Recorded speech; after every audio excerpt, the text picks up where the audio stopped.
هغې دردناکه واقعه رابېښه شوې ده چې کله د بردیر شیرګل ګوریال سیمه کې یوه جنازه کېده او د جنازې نه په واپسۍ باندې په دغه جنازه کې شامل د قومي لښکر کوم خلک وو هغوی واپس راتله او د ګومارډن په مقام باندې د هغوی ګاډی د بم سره مخامخ شوی دی په هغې کې د تازه ترین کوم اطلاعات چې دي د هغې مطابق په هغې کې 15 کسان چې دي هغه شهیدان شوي دي دغه شانتې د 100 پورې کسان په هغې کې زخمیان شوي دي زخمیانو کسانو کې د 14,000 احتیامي مرګونه ښودلی کېږي دا وخت موږ د بردیر ډسټرکټ هیډ کوارټر هسپتال کې موجود یو دلته ډېر زیات مریضان راوړل شوي دي د هسپتال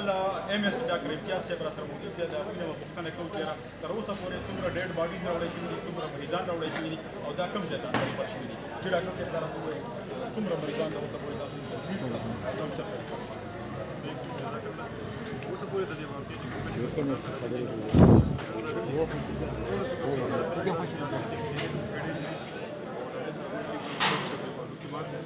هغه تملګري ته ریفر شوي دي په دې پنځو کې بیا یو پیشنټ په لاره باندې ایکسپایر شوی دی چې هغه موږ واپس اوس شرینګل ته لېږل دی دا نور چې کوم پیشنټ دي دا تملګري ته نږدې دي هلته MSF سره زموږ رابطه ده لوور کې د ایډمنسټریشن سره هغوی سټاف ټول ریډي دی او انشاءالله دلته کېږي دلته زموږ اوس کوم پیشنټ پراته دي زموږ سره 2 مریضان داسې دي چې هغه دلته اوس ایکس ریز د چیک کېږي سرجنان ولر دي دواړه او نور ډاکټرز هم شته نو د هغوی ایکس ریز او نور ټریټمنټ کېږي دا پیشنټ چې کوم دی دا لږ سټیپ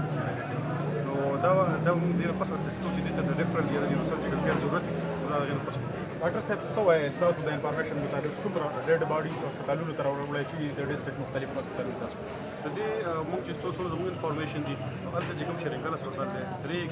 ډیډ باډیز هلته بیل شوي دي یو پسې څلورم دا د اوسه پورې څلور چې داسې ډیډ باډي راوړل شوي دي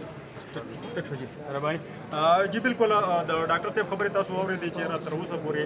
د ضلع چې کوم مختلف هسپتالونه دي نو هغې ته څلور کم ډیډ باډیز چې دي هغه راوړی شوي دي زه به یو ځل بیا دا ووایم چې د بردیر دغه کومه سیمه ده دا انتهایي غریزه سیمه ده او دغلته کې چې کله په 2010 کې په دې سیمه کې ملیټنسي جوړه شوې وه نو هلته په قومي سطح باندې لښکرې جوړې شوې وې چې هغه به هم د دغه کم وسلوال خلک وو د هغوی سره به جنګېدل نن چې به دمکه کې کم خلک شهیدان شوی دی یا زخمیان شوی دی نو دا زیاتره خلک چې کوم وو دا هم د دغه قومي لښکر مشران وو د هغې غړي